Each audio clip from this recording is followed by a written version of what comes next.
Hola chicos, Hola, profe. Hola, buenas tardes. van entrando y vamos acomodándonos. ¿Saben qué les pido? Si tienen a mano la web o lo que fuera, busquen la ley 25675.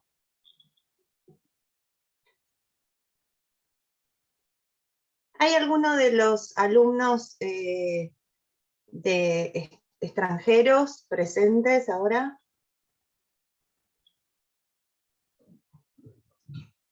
Sí, profesora, buenas tardes.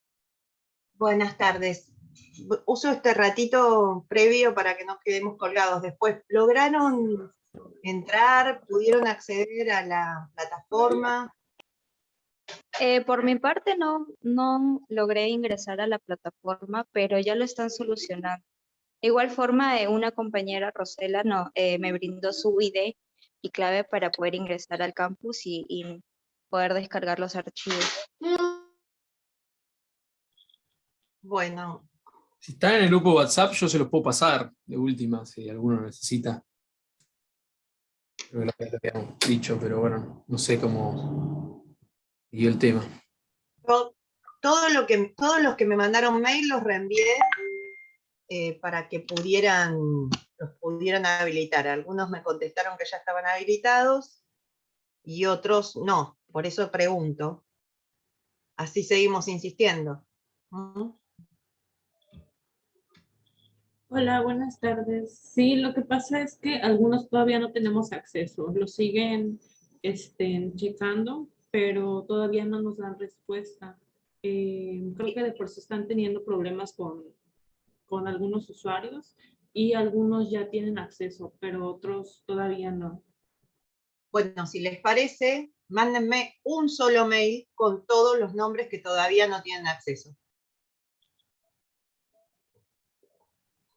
Ok, perfecto. ¿Eh? Bueno, ¿cómo andan?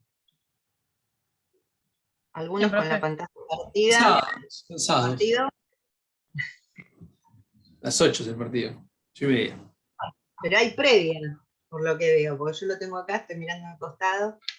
Ah, si la profe está bien, me pongo de fondo del partido, o sea, me siento muy identificado. Pongan el fondo mudo. Lo pueden poner mudo, me escuchan a mí y ven. Bueno, chicos, a ver. Vamos a arrancar con... Ah, pero qué bárbaro. Bueno, ¿algún anfitrión por acá que me pase la posibilidad de compartir pantalla? ¿Alguno de los chicos del centro?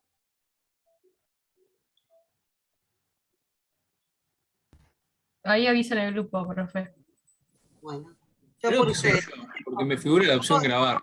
A ver si creo que soy yo. Si No sos sé. vos, pasame. No sé, estoy fijándome. No me deja a mí tampoco. Pero me figura la opción grabar, raro, nunca me figura. Yo se los habilito después, pero tengo la computadora aparte. ¿Ninguno? Ahí le avisé a Rosela. No figura como host ninguno. Debe ser secretaría académica, pero tiene que volver a entrar.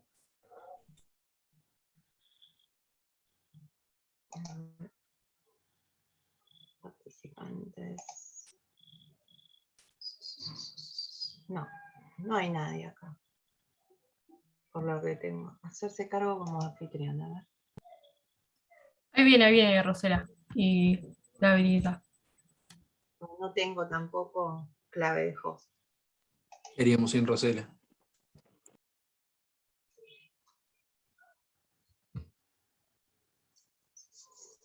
Ustedes vayan abriendo igual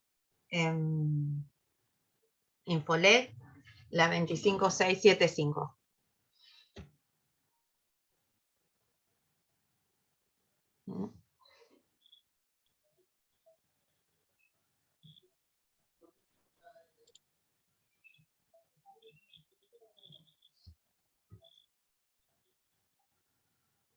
Gracias, Sofía.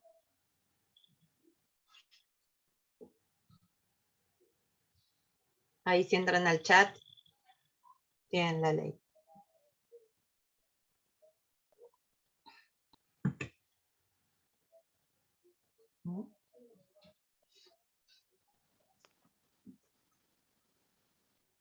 Mientras esperamos un cachito.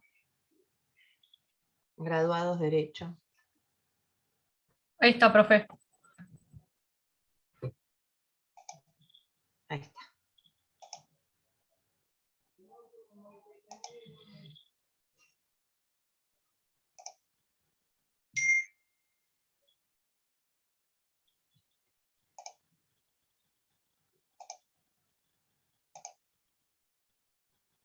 Bueno, ¿la ven? Sí.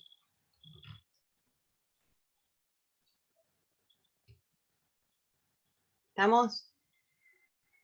¿Lo ven todos? Sí, sí. Unos los veo, así que hagan con la cabeza y ya está. Bueno, vamos a trabajar en la unidad 5 y con la Ley General del Ambiente, que es la 25675. Los voy a correr un poquito.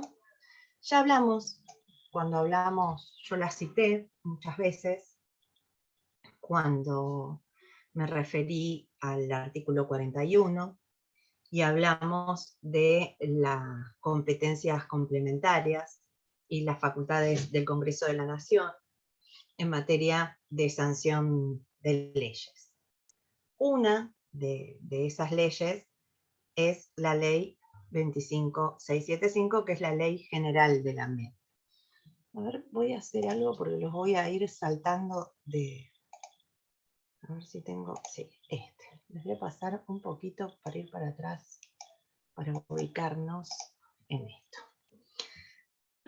Yo creo que les habilité, me parece. ¿Lo están viendo? No. O sea, con la otra. A ver. Porque lo veo, no los veo a ustedes. Esperen un cachito.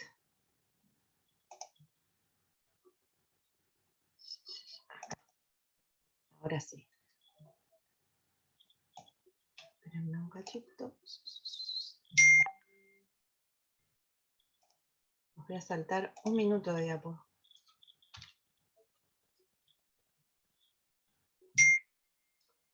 Hay un trabajo que yo dejé colgado que habla de la evolución normativa del derecho ambiental. Entonces, antes de entrar de lleno a esta norma, vamos a recordar una evolución en este sentido, que es las distintas etapas de regulación en materia de derecho ambiental. Ustedes recuerdan que hay una según Silvia Nona, una primera etapa de regulación normativa sectorial, podemos decir, sobre cada uno de los recursos naturales. Entonces, en esa primera etapa, la regulación recaía sobre cada uno de los recursos. Van a encontrar leyes sobre agua, aire, flora, fauna, áreas protegidas, energía. Otra segunda etapa, que es un poco más dinámica, en donde esa regulación ya no recae de manera sectorial, sino sobre los recursos naturales en sentido integral, podemos decir, y con una noción más dinámica del ambiente, interrelacionando los recursos. Esa etapa se vincula más a la evolución en el derecho internacional del derecho ambiental, pero también paralelamente en el derecho provincial, en lo que hace al derecho interno, al derecho argentino. Una tercera etapa es la que nos introduce ya en la reforma constitucional de 1994, y donde nosotros empezamos a ver cómo se empieza a regular desde la Constitución Nacional hacia la normativa infraconstitucional, alguna avanzada ya en manera dinámica hacia la protección del medio ambiente de una manera integral, y otra posterior a esa evolución. Ahí nos centramos en los artículos que venimos citando desde las clases previas, en el 41, en el 43, en el 125, en el 75, inciso 17 y 19. Y después, en función de esa normativa del 41, que nos empieza a fijar la estructura del federalismo de concertación, que nos dice que le corresponde al Congreso el dictado de normas de presupuestos mínimos de protección, y a las provincias las normas de complemento, entramos en la cuarta etapa de evolución normativa del derecho ambiental hacia el derecho interno, y en donde vamos a empezar a ver ya normas que responden a esta estructura de federalismo de concertación. Esta es una regulación que Nona hace, o una cita de las normas de esta regulación previa por recursos naturales. Ustedes fíjense toda la normativa que había previa, ¿no? Al 94, y alguna posterior específica, como la Ley de Energía Eólica y Solar.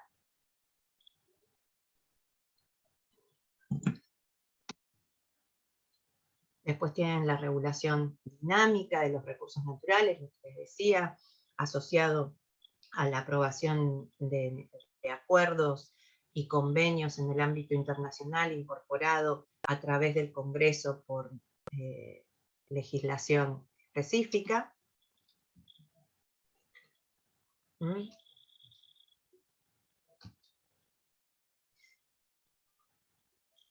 La de las provincias, ustedes fíjense,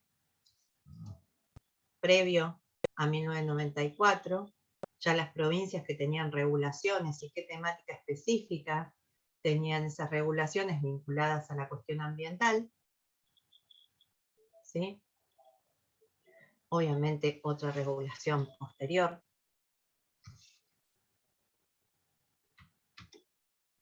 Y después la reforma constitucional, ¿no? Esto ya lo vimos muchas veces, pero yo se los vuelvo a resaltar, porque es lo que nos interesa y es lo que seguramente les preguntemos.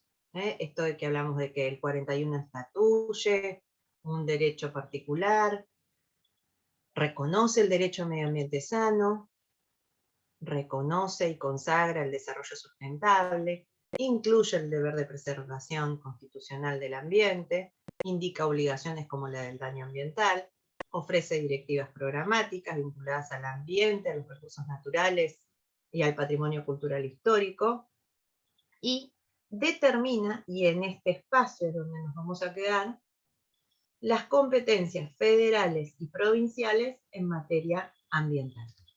¿Sí? Estamos acá dentro del 41. Y desde ahí vamos a bajar a la normativa infraconstitucional. Cuando hablamos de determinación de competencias federales y provinciales, vamos a las competencias federales y recordamos que el Congreso de la Nación puede dictar normas de presupuestos mínimos de protección, tanto de fondo como de forma, ¿sí? De cuestiones vinculadas a lo dogmático y a lo material, pero también el Congreso puede dictar normativa vinculada al proceso y a los procedimientos. Esa es la diferencia que tenemos con la forma de sancionar otras materias, que no sean las ambientales. Y ahí la primera pregunta que cabe hacernos es, ¿qué es una ley de presupuestos mínimos? Esto lo define el artículo, ya les digo cuál, de la 25675, si mal no recuerdo. A ver si es el 5.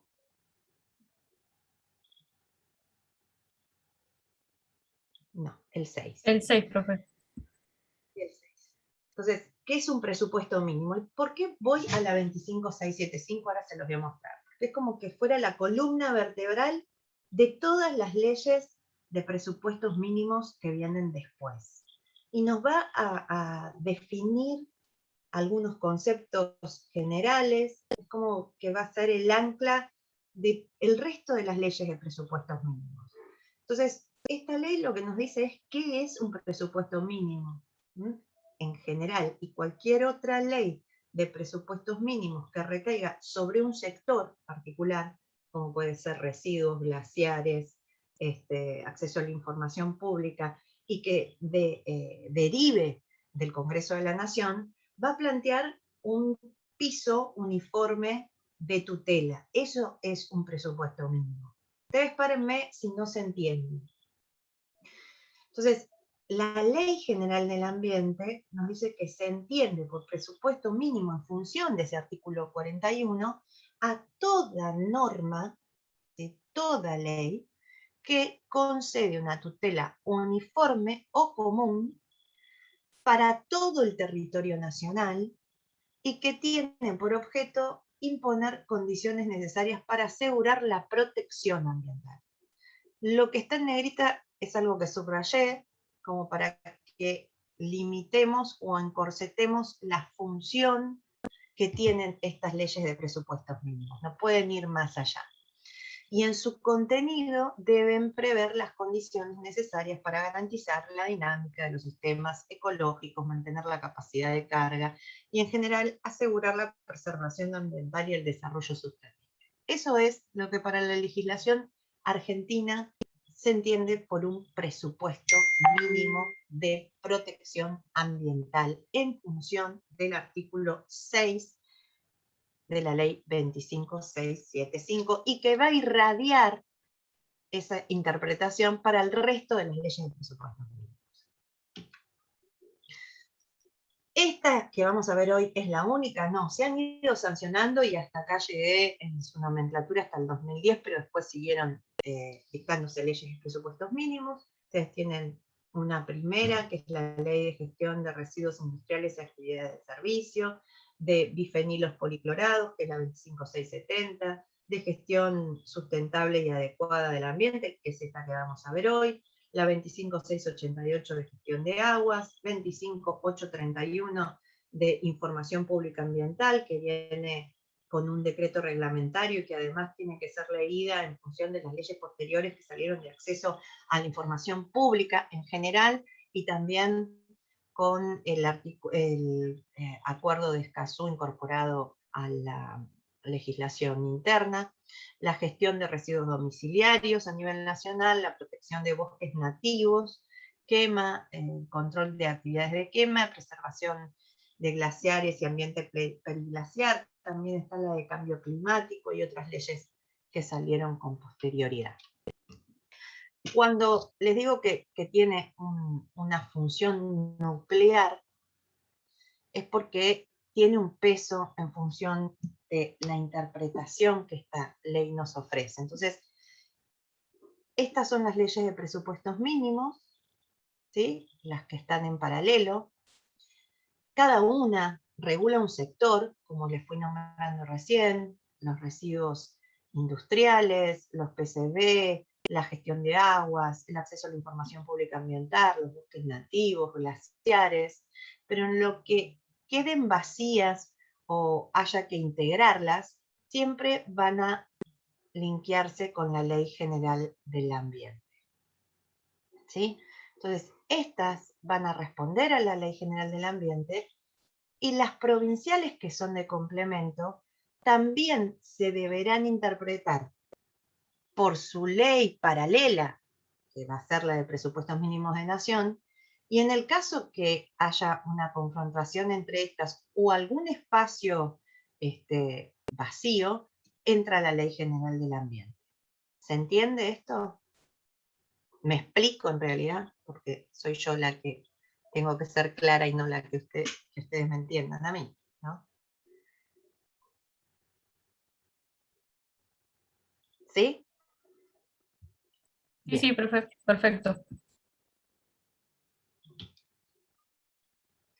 Entonces, cuando hablamos de leyes de complemento que van a ser las provinciales, acuérdense que completar siempre es más protección o generar una protección donde no hay una protección dada por el legislador federal. O sea, cuando la ley de provincia completa el presupuesto mínimo o aparece cuando ese presupuesto mínimo aún no está. Entonces, ¿qué tenemos? Tenemos leyes de presupuestos mínimos de protección, en el punto central la Ley General del Ambiente y después las leyes de complemento. ¿Sí? Para generar lo que llamamos un sistema, un microsistema jurídico de regulación ambiental, que se va a unir después con otros sistemas o subsistemas o microsistemas jurídicos, como puede ser el del Código Civil u otras materias, para una interpretación.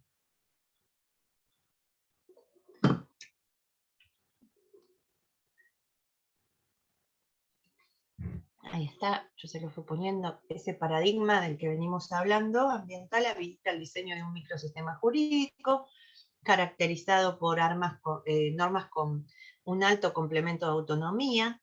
Esto para que recordemos las primeras clases cuando hablábamos de derecho ambiental, qué era derecho ambiental, cómo se integraba, cómo se definía, qué lo caracterizaba, si era un derecho autónomo.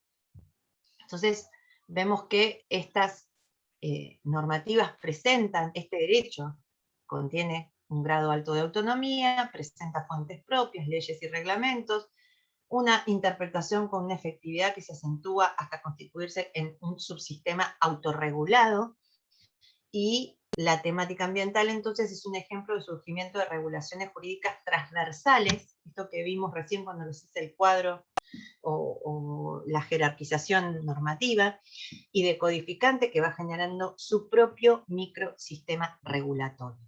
Entonces la cuestión ambiental, y en particular sus principios, que también los vamos a ver, no apuntan a la adaptación, sino a la modificación, adoptando un carácter reestructurante dentro del sistema jurídico. Y se trata de una problemática que demanda instituciones y herramientas propias, que confluyen, fíjense, tanto en la rama pública como en la privada, impactan en el orden penal, en el civil, en lo administrativo y en lo procesal. Ahí llegamos, a la Ley General del Ambiente, que es la que tienen por ahí en la mano. Y es la que presenta las bases sobre las cuales se construye toda la legislación. Por eso la puse en el centro como una columna vertebral de ese bloque de legalidad ambiental. Cuando ustedes hablan de un bloque de legalidad, cuando empezaron a estudiar el bloque de legalidad constitucional y cómo se interpretan y se mueven los principios entre los instrumentos de derecho internacional de los derechos humanos y la propia Constitución, bueno, piensen un paralelo, y más que nada ahora con los nuevos instrumentos internacionales, como un bloque de legalidad ambiental que empieza a ensayarse también desde ahí, ¿no?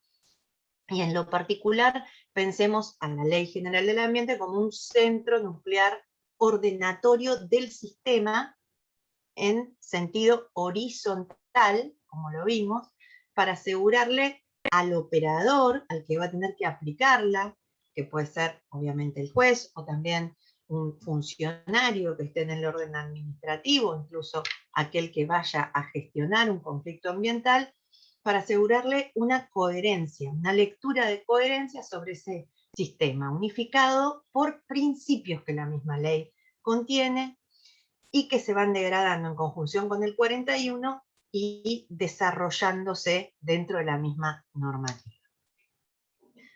A ver, voy a ir, ahora lo saco de acá y voy a la otra. ¿Venimos bien por ahora? No, así. Esta no la ven, ¿no? ¿Ahora? No. Ok. Y acá.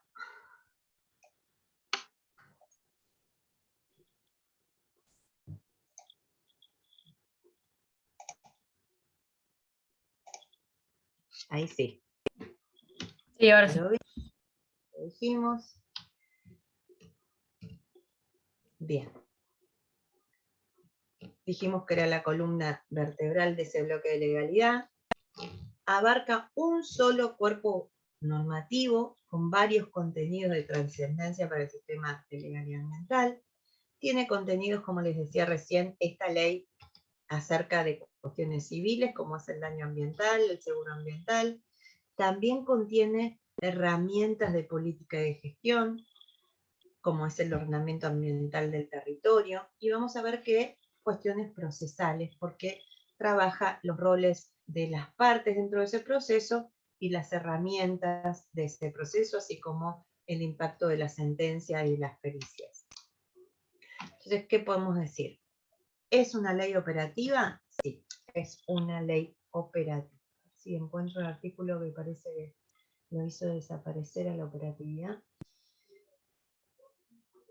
Porque, a ver, acá. Primero dice que es el artículo 3, ¿no? Dice la ley rige en todo el territorio nacional, sus disposiciones son de orden público. No sé si tienen ahí adelante alguna versión que tenga en negrita algunos vocablos o algunos términos, pero si yo mal no recuerdo, porque en esta que tengo la versión está... Sí, operativas está en negrita. ¿Por qué? Porque el decreto reglamentario de la norma la observa la palabra operativa. Se ha discutido si esto le ha restado operatividad. En la explicación definitiva se llega a decir que claramente es una ley operativa.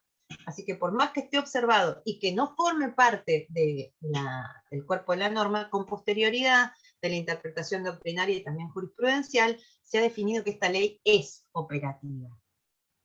Y se utiliza ¿para qué? Y esto es importante, que es una función que tiene esta ley. Para la interpretación y aplicación de la legislación específica en la materia, o sea, nos va a servir como un decodificador para toda normativa ambiental, la cual mantendrá su vigencia en cuanto no se oponga a los principios y disposiciones contenidas en la presente ley. Entonces, toda otra ley vinculada a la materia ambiental o de otra materia, pero que en algún punto se relacione o toque la materia ambiental, tiene que pasar por este análisis, si se quiere, o estos principios que define la Ley General del Ambiente. ¿Se entiende? La ley define que se juzgan también las cuestiones ambientales en jurisdicciones locales, salvo que la problemática ambiental implique la degradación o contaminación de los recursos de manera interjurisdiccional. Entonces, de esta manera vamos a estar girando cualquier cuestión ambiental a la justicia federal. ¿Qué quiere decir esto entonces? Que esta ley es de orden público, que además es operativa, que es aplicable en todo el territorio nacional, y que cuando entremos en un conflicto judicial, si el daño o el impacto ambiental se produce dentro de los límites de la provincia, la jurisdicción, los jueces que van a entender, son los jueces provinciales, es la justicia local. Esa es la regla en esta materia. La excepción es que cuando ese daño se dé o transcurra los límites de la provincia, se transforme en interjurisdiccional, impacte en el ambiente de una provincia o en otro territorio, o afecte a los ciudadanos de otra provincia u otro territorio, vamos a tener la nota de interjurisdiccionalidad y eso es lo que nos va a llevar directamente al planteo ante la justicia federal. Entonces, la regla es la competencia local, la excepción, la justicia federal. ¿Sí? Si mal no recuerdo también, esto está en el artículo 7. A ver. Bien. Sí.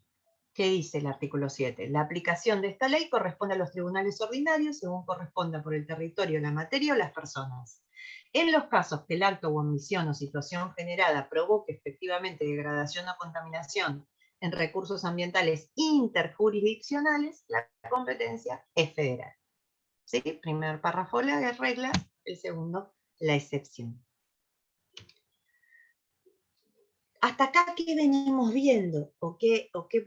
¿Cómo podemos estructurarla a la ley normativamente para que nos vaya quedando esta guía en la cabeza? Primero nos va a definir el bien jurídico, porque se acuerdan que el 41 no lo definía. Si bien yo creo que acá tampoco lo define, pero bueno, si van al artículo primero, dice bien jurídico protegido. Ahí voy al primero. Y en él se delimitan otra vez los contornos del medio ambiente, hace una referencia al 41. Dice, la presente ley establece los presupuestos mínimos para el logro de la gestión sustentable. Perdón, el 3, me equivoqué. A ver. No. 4. El 6. Tampoco. ¿Dónde está? ¿Alguien lo ve adelante que yo no lo tengo a la vista? Lo acabo de pasar recién. ¿Qué cosa, profe? El bien jurídico. A ver. Sí, dice bien jurídicamente protegido el título, digamos. No el título del artículo. Dale. Espérenme un segundo. Acá está. Está bien, es ese. El bien jurídico protegido, el 1. ¿No? Entonces dice la ley, establece presupuestos mínimos para el logro de una gestión sustentable y adecuada del ambiente, la preservación y protección, otra vez de la diversidad biológica y el desarrollo sustentable. Es decir, todo eso es lo que regula esta ley. Eso es el ambiente o el bien jurídico que está sobre el que la normativa o la regulación normativa recae. Esto es lo que va a regular esta ley. Este es el bien que jurídicamente se encuentra regulado por esta ley. Entonces, sobre ese bien, que es el medio ambiente en líneas generales, el desarrollo sustentable y la diversidad biológica, la ley en el artículo 2 traza objetivos de política ambiental nacional. Por eso también se llama Ley General del Ambiente o Ley de Política Ambiental, porque define la política que el Estado Nacional debe tener sobre el medio ambiente. Y son todas promociones o protecciones que se van instaurando y sobre las que va delineando la actividad que debe recaer en temas de regulación o de política, como fomentar la participación social en los procesos de toma de decisión, promover el uso racional y sustentable de los recursos, asegurar la conservación de la diversidad biológica, organizar e integrar la información ambiental y asegurar el libre acceso a la población de esa información, establecer un sistema federal de coordinación interjurisdiccional para la implementación de políticas públicas de escala nacional y regional.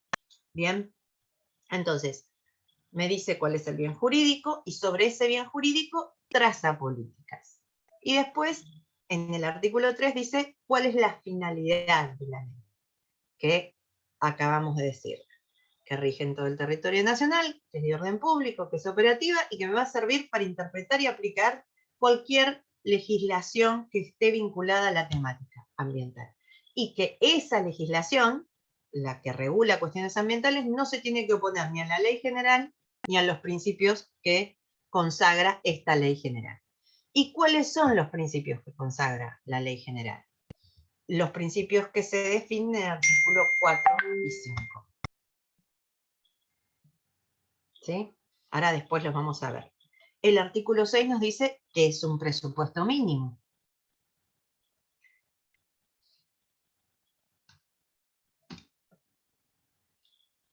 ¿Cómo seguimos estructurándola?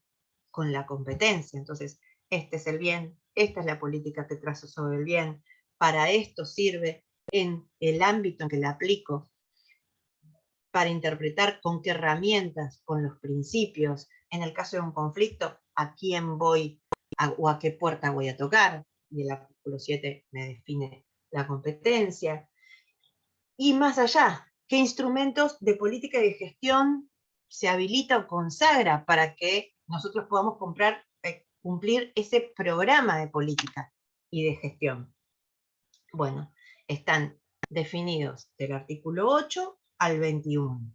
Son el ordenamiento ambiental del territorio, el sistema de diagnóstico y acceso a la información ambiental, la evaluación de impacto ambiental, la educación ambiental, ¿sí? Desarrollados esos instrumentos, llevada adelante la política de gestión, pueden generarse agresiones al medio ambiente, y lo que nos va a definir la normativa es cuando esas agresiones son mínimas molestias o inmisiones inmateriales, o estamos hablando de daño ambiental. Entonces, la ley va a definir qué es daño ambiental, quiénes son los responsables, cuál es el tipo de responsabilidad que opera sobre esta materia, cómo aseguro la actividad, sobre seguros me refiero a los seguros en términos ambientales específicos. Y además trabaja sobre los fondos de recomposición ambiental. Eso lo regula del artículo 22 y 27 al 34. Y finalmente, cuando nosotros estamos frente a un daño, o algún reclamo en particular, desde el artículo 29 al 33, va a establecer el procedimiento. Siempre los presupuestos mínimos, porque las provincias van a poder ampliar los recaudos, digamos, las especificaciones, siempre y cuando no resten garantías ni derechos en esas materias, o desconozcan cuestiones que tengan que ver con los seguros, con el fondo, con el daño, con los instrumentos de política ambiental, de principio, de competencia.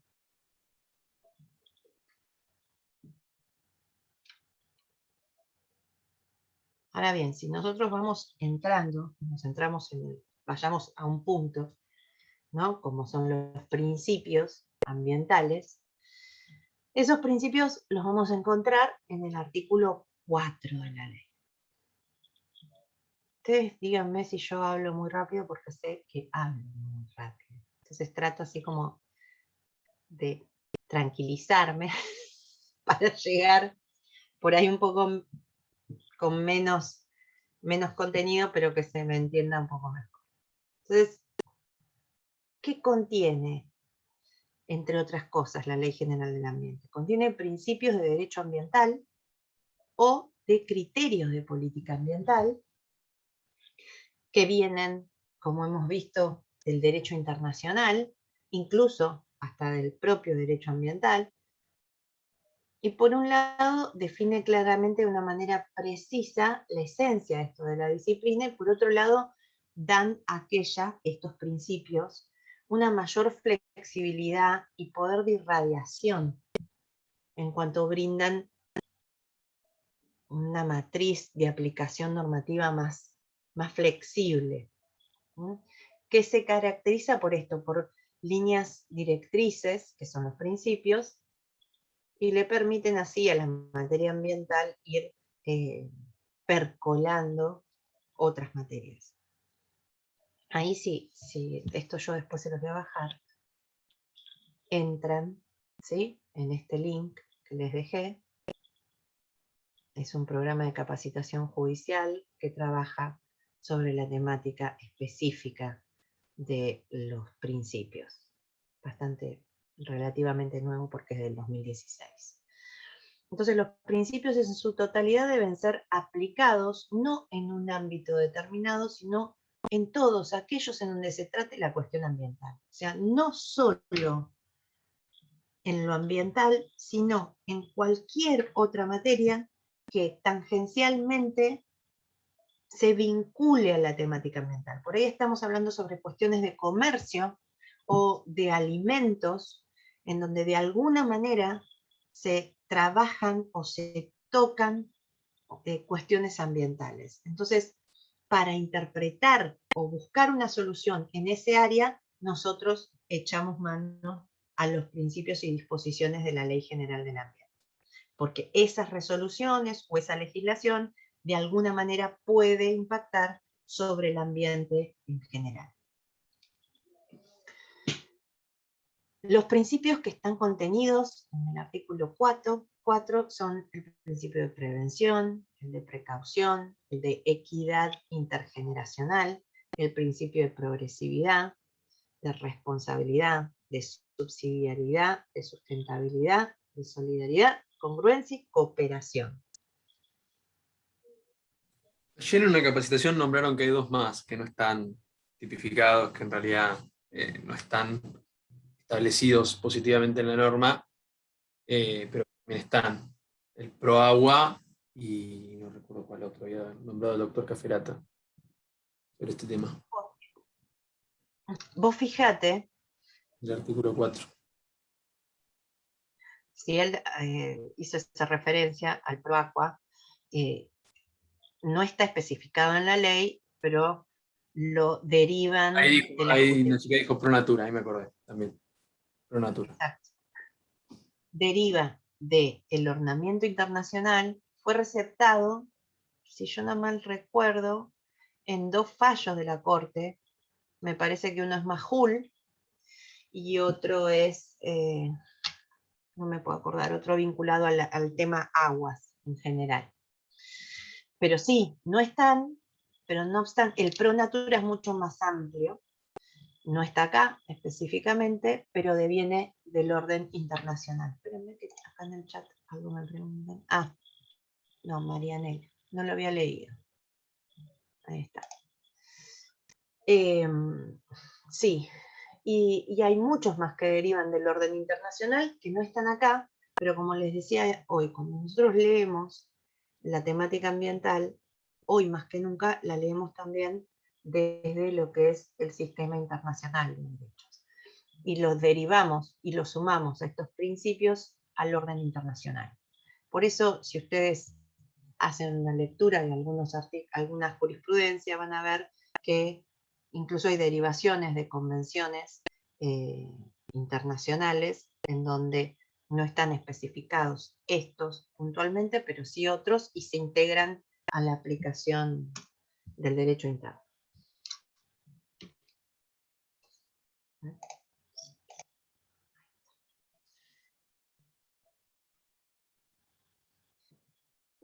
Les decía, están esos principios, no me voy a detener en el desarrollo de ellos porque quiero explicar un poquito más la ley. Y están los instrumentos de política y de gestión. O sea, con qué instrumentos nosotros vamos a llevar adelante estas líneas de política ambiental que traza la ley. Y estos instrumentos son el ordenamiento ambiental del territorio, la evaluación de impacto ambiental, el sistema de control sobre el desarrollo de actividades antrópicas, la educación ambiental, el sistema de diagnóstico e información y el régimen económico de promoción del desarrollo sustentable. Esto en el 8, que los enumera, no los explica. Se explican después. Ustedes ven, por ejemplo, después de presupuestos mínimos, entramos al 8 y el 9 empieza a desarrollar el ordenamiento ambiental del territorio. Sobre esto les voy a habilitar un artículo que es de las doctoras Bernet y Oviedo, y voy a hablar poco porque Claudia seguramente desarrolle este tema. Sí, tengo para decirles, en función de ese artículo que les voy a dejar, que cuando hablamos de ordenamiento territorial como ordenamiento ambiental, se ven dos instrumentos de política pública en Argentina, que son diferenciables únicamente por la materia que abordan. El primero es un instrumento de política pública destinado a orientar el proceso de producción social en el espacio, y esto se ve en un anteproyecto que hay de ley de ordenamiento territorial, y que surge de las cláusulas que establece el desarrollo equilibrado interjurisdiccional del 75, inciso 19 de la Constitución Nacional. Y el segundo es un instrumento de política pública destinado a garantizar el uso de los recursos naturales, que está en el artículo 9 y 10 de esta ley, y que surge también del 41, cuando dice que las autoridades proveerán a la protección de ese derecho, a la utilización racional de los recursos y a la preservación del patrimonio natural, cultural y de diversidad biológica. Ustedes fíjense que también se hace mención en el artículo 9 a otros organismos, así como cuando se dicta la legislación en materia de educación, existe un Consejo Federal en materia de educación, donde todas las provincias aportan y consensúan políticas en materia de educación. En esta ley, que es la Ley General del Ambiente, hay dos anexos. Uno de esos anexos es el que consagra al COFEMA, que es el Consejo Federal del Medio Ambiente. Entonces, el artículo 9, cuando empieza a desarrollar la temática de ordenamiento ambiental, dice que en él se va a desarrollar la estructura de funcionamiento global del territorio, y eso se va a generar a través de la coordinación interjurisdiccional de cada una de las jurisdicciones provinciales en un ámbito particular.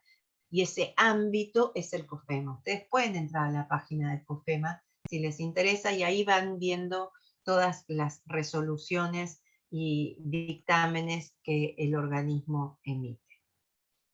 Entonces lo que se busca ahí es concertar las distintas políticas y la distinta administración del ambiente. Fíjense también, si lo tienen a mano, que ahí nos habla, el 10 nos habla de ese proceso, teniendo en cuenta aspectos que se tienen en cuenta cuando hablamos de ordenamiento ambiental del territorio. No solamente lo que esté vinculado a los recursos naturales, sino en ese diagrama de ordenamiento ambiental, los aspectos políticos, los físicos, los sociales, los tecnológicos, los culturales, los económicos, los jurídicos, los ecológicos, y también dentro de los ámbitos espaciales,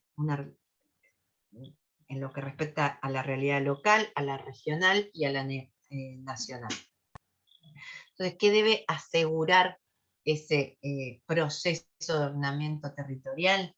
El uso adecuado de los recursos naturales. Siempre piénsenlo en función de esos lineamientos iniciales de política ambiental, ¿no? Esto de posibilitar la máxima producción y la utilización de diferentes ecosistemas, garantizando la mínima degradación y el desaprovechamiento, y promover la participación social.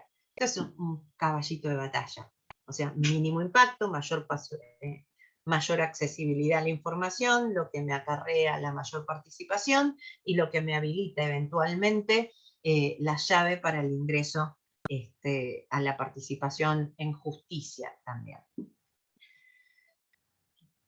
Fíjense que importante a la hora de hacer una evaluación eventualmente posterior de la instalación de una empresa, cuando nos dice qué es lo que debe tener el Estado en cuenta en este diagrama ambiental del territorio. Dice que la localización de las distintas actividades antrópicas humanas y en el desarrollo de asentamientos humanos debe tener o considerar de manera prioritaria la vocación de cada zona o región, la función de los recursos naturales, la sustentabilidad, la económica y la social, la económica y la ecológica, la distribución de la población y las características particulares, la naturaleza, la característica particular de los diferentes biomas, la conservación y la protección de los ecosistemas significativos. Esto también es importante para todo lo que tiene que ver con humedales, ¿sí? Y las construcciones que se van dando cerca de ellos, cómo han impactado,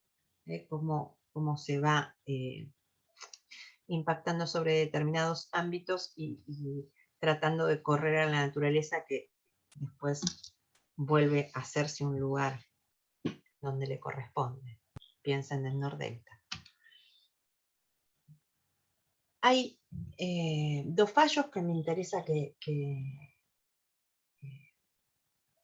exploren, si quieren, para el análisis del estudio de ordenamiento ambiental, que son de la Corte Suprema, y uno es Salas-Dino contra Salta y tiene que ver con los desmontes, y otro, obviamente, que ya lo vamos a ver, es Mendoza-Beatriz contra Estado Nacional, daños y perjuicios, que es el de contaminación de la cuenca Matanza-Riachuelo.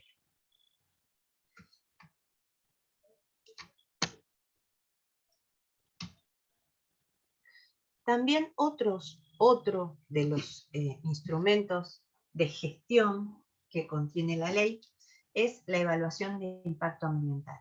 Ustedes la tienen regulada en el 11, 12 y 13 de la Ley General. ¿Qué se dice? Seguramente también la evaluación de impacto ambiental como tal la van a ver con el doctor Méndez en lo que respecta a la legislación provincial, ¿no? Y está bueno que tengan este concepto para ir asociándolo con esa legislación provincial y ver cómo opera alguna normativa que es previa provincial a esta, para saber cuál o cómo se debe leer en definitiva la regulación en materia de estudios técnicos de impacto ambiental para la provincia. Entonces, sobre esto podemos decir que la evaluación de impacto ambiental, ustedes la tienen que pensar como un instrumento técnico que le permite a la administración hacer efectivo el principio de prevención, por un lado, ¿no? Por un lado si vamos a pensar en los principios y cómo los hago efectivos, cuando nosotros les nombramos cuál es el instrumento de política, de gestión que hace efectivo el principio de prevención. El ordenamiento ambiental del territorio, el acceso a la información o la evaluación de impacto ambiental. Este es el instrumento que hace efectivo el principio de prevención. ¿Por qué? Porque desde la estructura que presenta se pueden prever los impactos que producen la actividad del hombre sobre el ambiente y conlleva por fin la implementación de medidas de mitigación para dar respuesta a los posibles daños. Ustedes acuérdense que en clases anteriores yo les decía que el principio de prevención justamente se utiliza para actuar. Se utiliza para actuar porque conozco que la actividad algún impacto va a generar. Entonces, ¿cómo yo mensuro el impacto que esa actividad va a generar? Y a través de un proceso, a través de un procedimiento administrativo, que es la evaluación de impacto ambiental. Y que ese procedimiento administrativo se inicia con un instrumento técnico que se llama estudio de impacto ambiental. Entonces tengo un procedimiento técnico o un procedimiento administrativo que arranca con un estudio técnico de impacto ambiental. Por lo general, ese estudio técnico lo hacen consultoras. Ese estudio técnico no lo hace un profesional solo, sino que tiene la visión de biólogos, economistas, sociólogos, ingenieros, ¿sí? Que confluyen sus informes en relación a una actividad y se da una conclusión definitiva del impacto que esa actividad va a generar en el territorio, previo a que esa actividad se inicie, durante el desarrollo de la actividad y con posterioridad, es decir, cuando esa actividad finalice, porque cuando esa fábrica, esa actividad deje de funcionar, va a generar también algún impacto, un impacto que va a generar un residuo o un pasivo ambiental. Y de eso también se tiene que hacer cargo aquel que comienza la actividad. Entonces, ese estudio técnico me va a decir cuál va a ser el impacto en la etapa inicial, en el desarrollo de la actividad y en el final. Y para cada una de esas etapas va a tener que presentarme medidas de mitigación, ¿sí? Que nos van a dar como resultado definitivo el impacto global que esa actividad va a tener sobre el medio ambiente. Esa es la información con la que debe contar el Estado para valorar si habilita o si le pide modificaciones a esta actividad para habilitar su desarrollo. Entonces, la evaluación o el estudio, perdón, la evaluación de impacto ambiental es un procedimiento administrativo que habitualmente se inicia con la presentación de un estudio técnico de impacto ambiental por parte de una persona física o jurídica que pretende ejecutar un emprendimiento o que pretende modificar el que existe. Eso también se puede dar. El artículo 11 de la Ley General dice: toda obra o actividad que en el territorio de la nación sea susceptible de degradar el ambiente, alguno de sus componentes, o afectar la calidad de vida de la población en forma significativa, estará sujeta a un procedimiento de evaluación de impacto ambiental previo a su ejecución, previo a su desarrollo. Las personas físicas o jurídicas darán inicio al procedimiento con la presentación de una declaración jurada, que vendría a ser esto de el estudio técnico, en la que se manifiesten si las obras o actividades van a afectar el medio ambiente. Y las autoridades competentes, en el caso de la provincia de Buenos Aires, ya lo van a ver, las actividades o emprendimientos se definen por categorías. Las de menor categoría, la autoridad de aplicación es local, y a medida que se amplía la categoría, la autoridad de aplicación o quien va a llevar adelante este procedimiento administrativo va a ser la provincia. Entonces, las autoridades competentes determinarán la presentación de un estudio de impacto ambiental cuyos requerimientos estarán detallados en una ley particular, que todavía no tenemos, general, me refiero, de evaluación de impacto ambiental, podría llegar a estar en alguna provincia en su caso, y en consecuencia deberán realizar una evaluación de impacto ambiental y emitir una declaración de impacto ambiental en la que se manifieste la aprobación o rechazo. Entonces, la evaluación de impacto ambiental es un procedimiento administrativo que arranca con un estudio de impacto ambiental, que es una declaración jurada, que nos va a decir cuál es el impacto que la actividad va a generar en el medio ambiente. Se va a abrir una etapa en ese procedimiento administrativo, que incluso en la provincia de Buenos Aires habilita la posibilidad de el acceso a la información pública y la participación ciudadana. Y finalmente, un acto administrativo final de la autoridad, que va a ser el que la apruebe a la actividad, le dé el ok para el desarrollo, o el que la rechace y le diga que esa actividad, por el impacto que genera, no se puede desarrollar. ¿Sí? Finalmente, ¿qué es lo que dice? Que como mínimo deben tener los estudios de impacto ambiental. Los estudios tienen que contener una descripción detallada del proyecto o de la obra a realizar, la identificación de las consecuencias sobre el ambiente y las acciones destinadas a la mitigación de los efectos negativos sobre este medio ambiente. Ahí están los 3 artículos, que se los fui leyendo recién.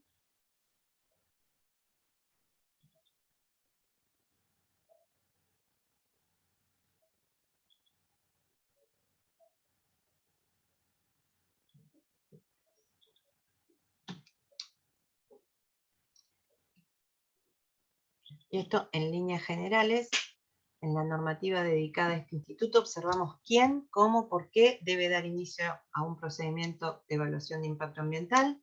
El procedimiento llevado adelante por autoridad competente en la materia culminará con una declaración de impacto ambiental en la que se manifestará la aprobación o rechazo de los estudios presentados. Este proceso es atravesado por distintas herramientas propias del modelo de la democracia. Yo se las cité recién y tiene que ver esto porque lo asocio con la ley 11723, que es la ley de protección ambiental de la provincia de Buenos Aires. También van a ver, pero no sé si está específicamente, yo no lo recuerdo, habilitada la participación en algún punto. De igual manera esas normas se leen juntas, que es la de erradicación industrial, no sé si tiene alguna modificación posterior, pero esos dos elementos son el acceso a la información y la participación ciudadana. Y en ese esquema se consagran también mecanismos que permiten acceder al conocimiento de los documentos que forman parte del expediente administrativo, que se va a iniciar, que se inicia con este estudio técnico de impacto ambiental. En definitiva, el expediente en sí tiene el acceso a la información y se prevé la recepción de opiniones durante la evaluación, así como la posibilidad de llamar audiencia pública, como un elemento de la audiencia pública del eje de participación ciudadana. ¿Qué es lo que va a quedar exento de todo esto, o por lo menos resguardado y no habilitado? Lo que tiene que ver con los datos confidenciales y que son las notas típicas del derecho de propiedad intelectual o industrial. Es decir, el no acceso a la fórmula, ¿sí? Pero sí al tipo de actividad y qué impacto va a generar esa actividad. Estas tres siempre las ponemos juntas porque están asociadas, dice Martín Mateo, están incardinados estos tres elementos, que es la información, la educación ambiental y la participación. La realidad, porque es difícil acceder a la información sin una mirada o si educada para poder advertir algunas cuestiones. Habría que ponerlas al revés, ¿no? Educación ambiental, información y participación pública. Entonces, esto inicia desde un programa educativo.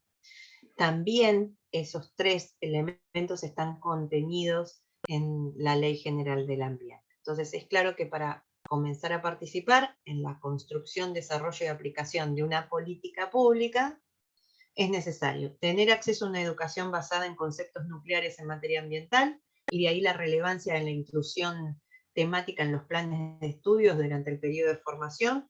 Esto también lo tendríamos que asociar, o lo debemos asociar, con la Convención de los Derechos del Niño. Hay un punto en que trabaja el tema de educación o derecho a educación, y habla de la educación ambiental como un perfil de ese tipo de educación.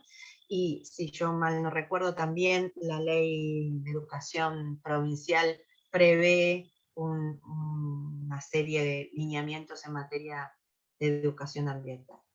Y por otro lado, también tener acceso a la información implica que el acceso a la información ambiental abarca dos elementos centrales. Por un lado, generar o la generación de esa información sobre el medio ambiente, y por otro, la posibilidad de acceder a la información pública. O sea, el deber del Estado de generarla y ponerla a disposición, y más allá de eso, la posibilidad que tienen todos ustedes, que tenemos nosotros, de solicitar esa y cualquier otra información que esté vinculada al medio ambiente. Y por ende la obligación del Estado de poner la información a disposición de todos, con una característica que debe ser fácil y accesible. También les dejé un link de la CEPAL para que puedan profundizar esas líneas. Bien, acá también, para ver esta última parte, les voy a habilitar esos tres trabajos. Y voy a ir a otro para terminar esta parte general. Después vamos a ir ampliando otra clase de principios, otra para procesos, otra para daños, ¿Mm? Espérenme, yo salto así alegremente, pensando que ustedes lo ven, y no lo ven.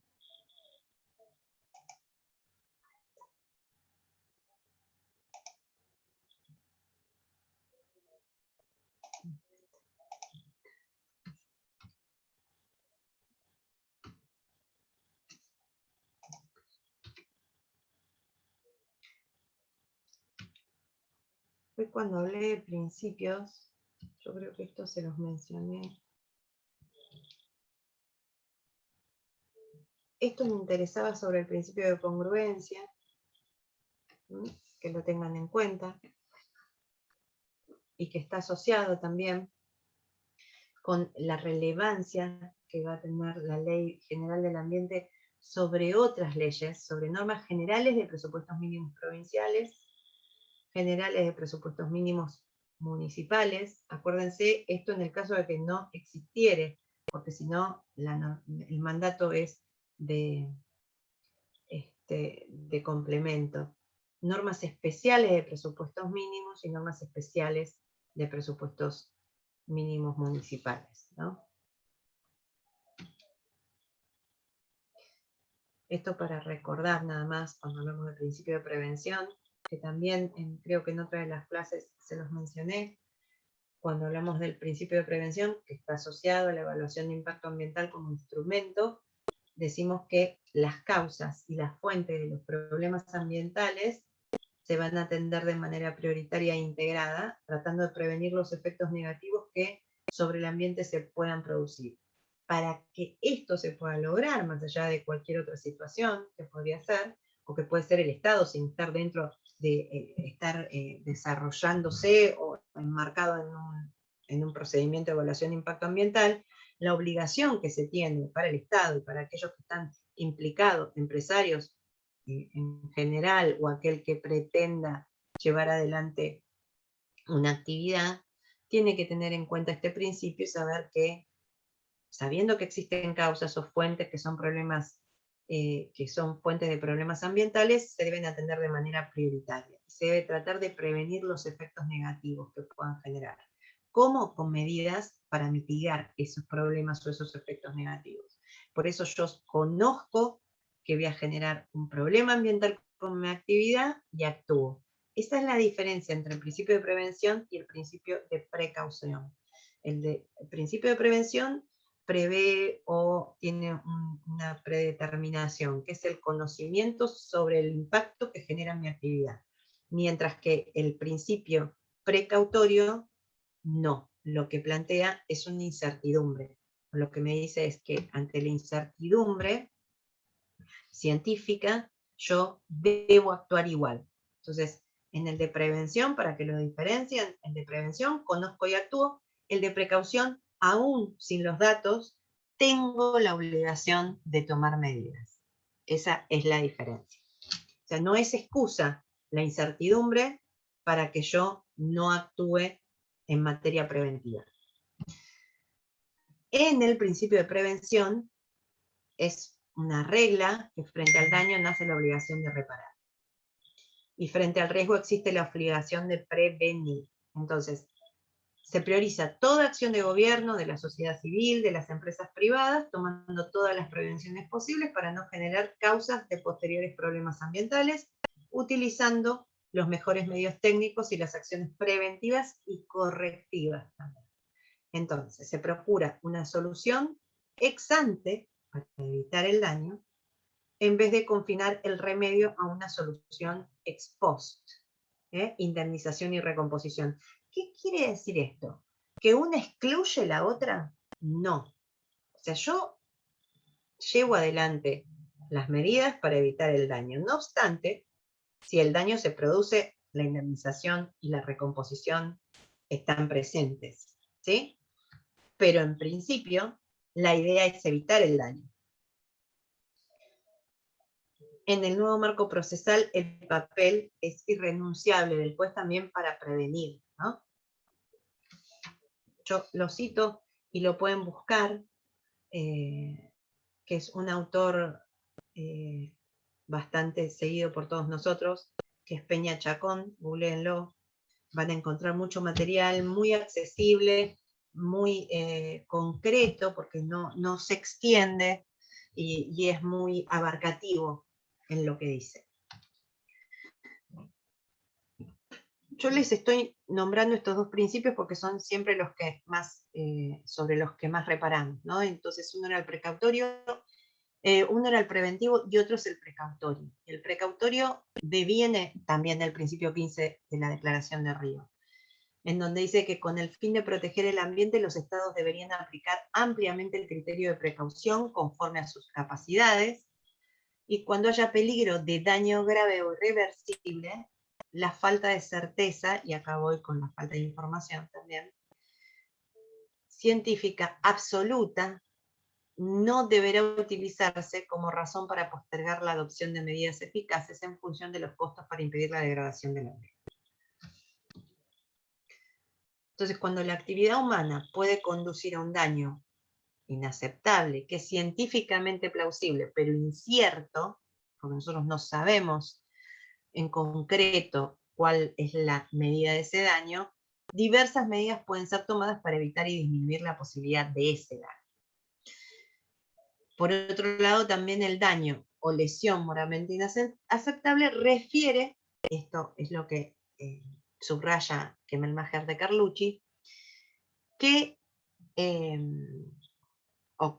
ese daño que se refiere a una lesión a las personas, al ambiente, se toma en cuenta ese daño que amenace la vida humana, la salud, de un modo serio y efectivamente irreversible, o sea inequitativo para las generaciones presentes o futuras, o se impone sin adecuada consideración de los derechos humanos a quien afecta. Igual es difícil de mensurar cuando nosotros no tenemos la certeza, ¿sí? Esto también hace que en algunos puntos y en términos procesales abre la puerta este principio probatorio a la inversión de la carga de la prueba, ¿no? Cuando no hay información, cuando yo como ciudadano no la tengo, yo no puedo probarlo. Aquel que va a desplegar la actividad es el que me tiene que demostrar a mí que no hay afectación, ¿sí? O que siendo la afectación tal, las medidas son tales. ¿Y cuál es ese esquema que todavía no está definido en relación al impacto? ¿Y qué pasa con esa parte del proyecto que no sabemos cuál va a ser el impacto? Este es un tema interesante para que ustedes analicen la instalación de las plataformas petroleras en las costas de Mar del Plata, ¿no?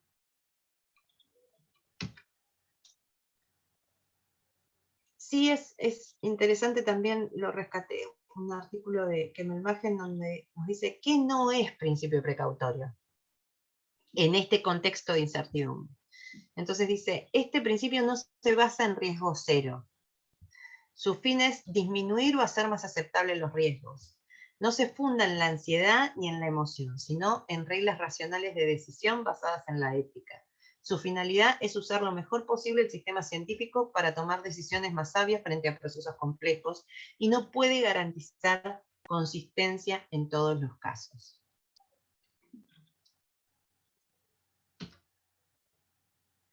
¿Cuáles son las implicancias de la aplicación del principio precautorio? En el marco de las políticas públicas o de gobernabilidad, lo que se busca es romper con las culturas burocráticas administrativas, esto de permitir correr el velo y ver un poco más allá, armonizar el principio de precaución con diversos sectores, encontrar expertos independientes, utilizar instrumentos de participación, hacer responsables a los que toman decisiones, construir sistemas de monitoreo. Para lo que es la industria y el comercio, compartir la transparencia y el conocimiento, desarrollar estrategias de producción, colaborar para la libertad y la buena fe en el comercio internacional. Para el punto social o cultural, el principio precautorio administrado en forma diferente según diferentes culturas, desde que reconoce diferentes contextos culturales, permite a cada país elegir su propio nivel de riesgo aceptable y reconoce fuentes alternativas de conocimiento. ¿Cuáles son las condiciones para que lo podamos aplicar, ese principio precautorio?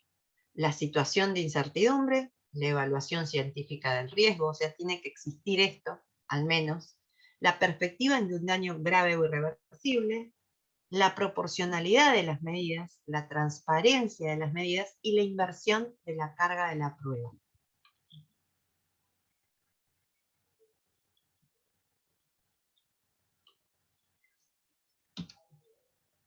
Y ahí ya entramos en otro, que lo voy a dejar para la próxima. ¿Bien? Bueno, hasta acá llegué hoy. ¿Alguna duda? ¿Quieren hacerme alguna pregunta? No, profe, Gracias. ¿este Power después lo va a subir? Gracias a Buenísimo. los que están ahí y los veo, porque es como que me siento acompañada. Que les veo las caras. ¿Eh? Apoyo moral. Bueno, les mando un abrazo, lejos. Igualmente, profe, Gracias, nos profe. vemos. Hasta Tengan luego. buenas Gracias. Nos vemos. Gracias. Gracias. Muchis. Gracias, buenas tardes.